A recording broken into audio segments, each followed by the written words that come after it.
Buvo tikrai sunki olimpiada ir galbūt nepasiekėm to, ką norėjom pasiekti, nepadarėm to, ką norėjom padaryti. Tokie nuotaikos slogios jau biškai. O sakykim, tie lūkesčiai, ypač po Javtoko traumos, kažkaip tave prislėgė ir kažkaip nesuradai žaidimo, ar ne? Nes tarsi pasitikėjimą iki tol daugiau turėjai nei pačioje olimpiadoje. Nežinau, galbūt tas spaudimas padidėjo. Nežinau, tiesiog nežinau, ką pasakyti. Tikrai olimpiada nebuvo labai nuostabi ir nežinau, ko trūko. Be pertraukų rungtynėjo krepšinį jau keletą metų daugiau. Ko dabar nors poilsio, ne? Ar jau apie NBA galvoji? Nežinau, galbūt dabar kokias porą savaičių pailsėti būtų gerai ir po to individualiai pradėti darbą, kažką fiziškai stiprėti. Žaidžiant, sakykim, prieš tokius aukšto lygio varžovus, pats kur jauti, kur tą labiausiai daryti, kur daugiausia problemų sukelia? Gynyba turbūt, fizinės jėgos. Aš manau, viskas ištaisė.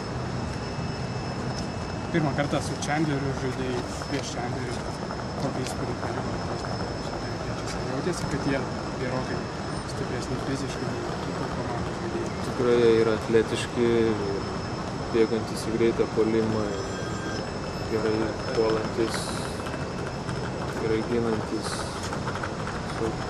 Chandleris kaip žaidėjas tikrai yra geras žaidėjas, fiziškai stiprus, atletiškas. Tikrai turėjau geros patirties. Jonai, kiek dar planuoji ateityje olimpiadų rungtyniauti? Nežinau, labai keistas klausimas. Kiek Dievas duos. Pralenksi Šarūną Jasikevičių? Nežinau, stengsiuosi. O kaip su Šaru? Gavai iš jo kažko? Dar vis laik šnekėdai apie tai, kad daug naudinės šios patirties. Čia buvo tai olimpiadai, kare, sakykim taip, ir ten matėm porą momentų, kaip ir ant suolo Šarūnas kažką šnekas. Ne, tai ne būtent vien Šarūnas. Darius Songaila tikrai davė patarimų, tikrai nemažai. Aš stengiuosi pasisemti iš jų, sužinoti iš ano. Aš manau, į naudą iš jo.